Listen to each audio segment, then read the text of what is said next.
¿Cuáles son los principales mensajes de este informe? En primer lugar, se señala que el sistema financiero chileno y los sistemas de pagos internos y externos no han registrado eventos de disrupción importantes desde el informe anterior. Sin embargo, el menor dinamismo que ha experimentado la economía chilena en los últimos años ha implicado que algunos agentes hayan ido acumulando vulnerabilidades a través del tiempo. Con todos los antecedentes disponibles para el banco, indican que tanto usuarios como oferentes de crédito estarían en condiciones de acomodar impactos de distintos escenarios de tensión. Sin embargo, aquellos que involucran un menor desempeño económico conllevan mayores desafíos, dado que la capacidad de pago de los agentes es altamente sensible al ciclo económico. En relación a los mercados financieros, comenzando por la situación externa, ¿cuál ha sido la evolución reciente y las expectativas futuras? A nivel global, las expectativas de crecimiento económico continúan siendo positivas. Esto ha hecho que paulatinamente se vayan normalizando las tasas de interés de largo plazo en países desarrollados. En particular, en esta gráfica mostramos la evolución de las tasas de interés de bonos soberanos a 10 años en Estados Unidos, Alemania, Japón, el Reino Unido, y vemos ahí que particularmente las tasas de los bonos en Estados Unidos son las que han mostrado un aumento más marcado, en buena medida respondiendo a la trayectoria de tasas de política que se prevén en Estados Unidos, dado el avance que ha ido teniendo el ciclo económico en ese país. Pero en una situación como esta, entonces, una reversión abrupta en el apetito por riesgo global, junto con un alza de tasas largas soberanas, es el principal riesgo externo para la economía chilena. Este es un tema que también fue mencionado en el IPOM.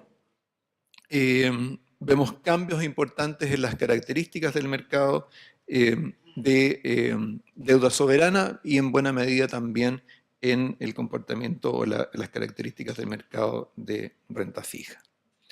De esta manera, el principal riesgo para los mercados financieros locales sigue siendo un alza relevante en las tasas de mediano y largo plazo, y cómo ésta se administra entre los principales agentes financieros de la economía pasa a ser un tema bastante central frente a escenarios de esas características. En particular, una reversión del apetito por riesgo global podría incrementar el costo de financiamiento externo de la economía chilena. Diversos eventos podrían gatillar esta situación, incluyendo, como mencionaba antes, aquellos de carácter geopolítico y particularmente la posibilidad de una confrontación comercial. En cuanto a los usuarios de crédito, vemos en el informe que la deuda de las empresas en relación al producto continúa presentando una tendencia a la baja después de haber alcanzado su pic hacia mediados del 2015. De esta manera, en el cuarto trimestre del 2017, esta relación de deuda corporativa deuda corporativa no bancaria respecto del producto alcanzó un 111,5%. Esto fue impulsado por la disminución del financiamiento externo, lo que a su vez estuvo en buena medida explicado por la apreciación del peso durante el año pasado. Entonces, como resumen para este capítulo sobre usuarios de crédito, vemos que las empresas han estado disminuyendo su deuda en relación al producto, en buena medida por el componente de deuda externa, y si bien los niveles de impago se encuentran aún en niveles bajos, las firmas de sectores específicos en algunos sectores específicos han aumentado sus indicadores de incumplimiento. Por su parte, la deuda de los hogares a nivel agregado continúa incrementándose, empujada especialmente por el crédito hipotecario. Este aumento del crédito hipotecario está asociado a la entrada de nuevos deudores, mayores precios de la vivienda y más créditos por deudor. Algunos de estos inversionistas que toman, de estos deudores que toman más de un crédito pueden estarse comportando como inversionistas minoristas que usan la vivienda como un activo financiero.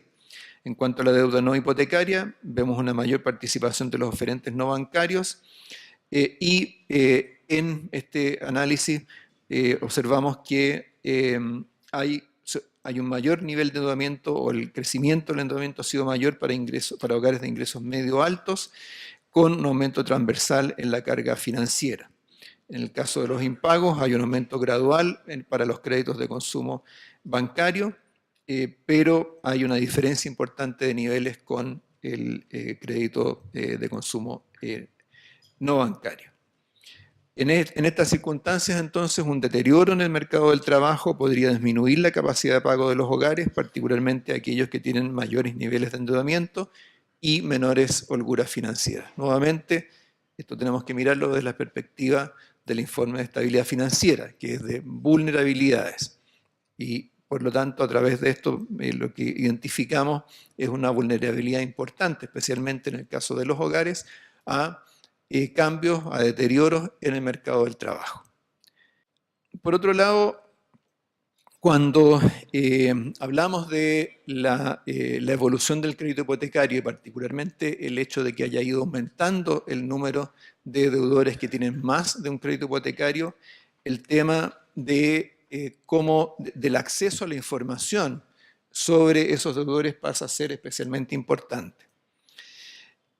Información administrativa que hemos recogido muestra que la carencia de un registro de deuda consolidada limita la evaluación crediticia y en particular en este ejercicio que está en la gráfica vemos cómo se comporta el incumplimiento de la deuda en los casos de deudores que le deben solo a un banco, aquellos que le deben a 2 bancos, los que tienen deudas solo con mutuarias y en el caso de deudores que tienen deuda con bancos y con mutuarias.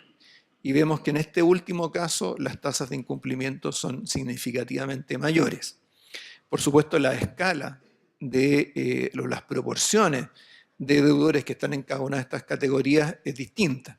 Pero en el fondo lo que queremos ilustrar con esto es que cuando hay un mismo deudor que obtiene créditos de prestatarios distintos para crédito hipotecario y estos no tienen información recíproca sobre esas deudas, estamos arriesgando una situación de incumplimiento mayor que cuando esa información está disponible. Entonces, esto nos lleva a resaltar la importancia de avanzar en constituir un registro de deudores.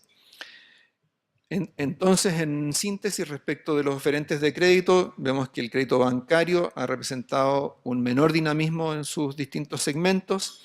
En términos de riesgos materializados, los indicadores de impago se han mantenido en niveles bajos, pero en algunos casos hay deterioros que requieren ser monitoreados. La exposición de la banca frente a oferentes de crédito no bancario genera una exposición indirecta adicional al sector de hogares y esto es relevante en un escenario en que este tipo de oferente ha ido aumentando su relevancia dentro de la deuda de los hogares. En este contexto, la ausencia de deuda consolidada de hogares limita el análisis crediticio, afectando a todos los oferentes de crédito a los cuales sirve este sector. Las vulnerabilidades que han sido descritas en IEF previos persisten en la banca, un nivel de capital con menores holguras respecto a años anteriores y mayor participación de garantías como mitigadores de riesgo de crédito. Entonces, todos estos son temas de vulnerabilidad frente a situaciones estresadas que es la manera en que podemos evaluar no solamente una situación estática, sino que también cómo se puede comportar nuestro sistema financiero frente a escenarios alternativos. Ahora, afortunadamente hemos ido avanzando en la discusión del proyecto de ley general de bancos. Aparentemente son muy pocos los temas que quedan pendientes de discusión. Esperamos que entonces que esa ley sea aprobada prontamente. Los elementos básicos, particularmente aquellos que son más relevantes a la capitalización de los bancos, ya son de sobra conocidos. Tienen un apoyo transversal en el Congreso. La propia banca ha manifestado su acuerdo con ir avanzando en estos temas de capitalización, en algunos casos que ya están cumplidos, pero en otros casos en los cuales, especialmente mirado de una perspectiva más dinámica, en la cual van creciendo las carteras de crédito, también van a requerir decisiones de capitalización adicional. Por último, el capítulo temático sobre innovaciones tecnológicas.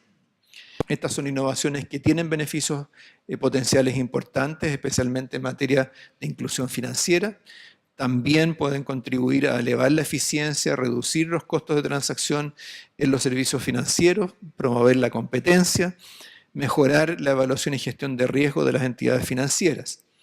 Pero por otro lado, hay riesgos, algunos de los cuales son de carácter más transversales a la industria de fintech. Hay riesgos de ciberseguridad que tienen que ver, ¿cierto?, con el hecho de hacer descansar un conjunto de servicios en plataformas tecnológicas que están eventualmente expuestas a ciberataques. Están los riesgos asociados a la protección del consumidor, es decir, que el consumidor enfrentado a un conjunto de productos financieros muy variados pueda tomar decisiones debidamente informadas. Y también es transversal a esta industria la dificultad para regular y supervisar aplicaciones que tienen un carácter en general, en muchos casos, transfronterizo. Entonces, cómo enfrentar con legislación local algo que opera a través de las fronteras. Entonces, con esto termino, volviendo a destacar entonces el hecho de que los riesgos externos son importantes, podrían involucrar algún aumento de costo de financiamiento para los usuarios de crédito. En lo interno, estos riesgos provienen de un menor dinamismo económico en agentes que hayan acumulado vulnerabilidades financieras. Hay algunos temas que se han ido desarrollando en el último tiempo, como el uso de garantías como mitigadores de riesgo, la participación de inversionistas no residentes en el mercado de renta fija, potenciales inversionistas minoristas en el sector inmobiliario, que son temas que emergen de este análisis y a los cuales vamos a irle dando la atención necesaria.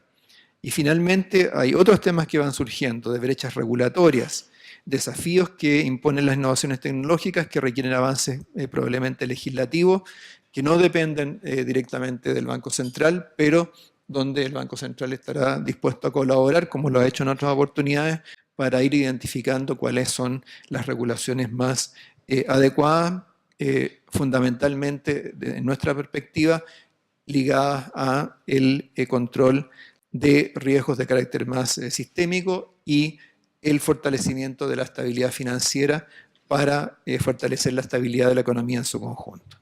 Muchas gracias.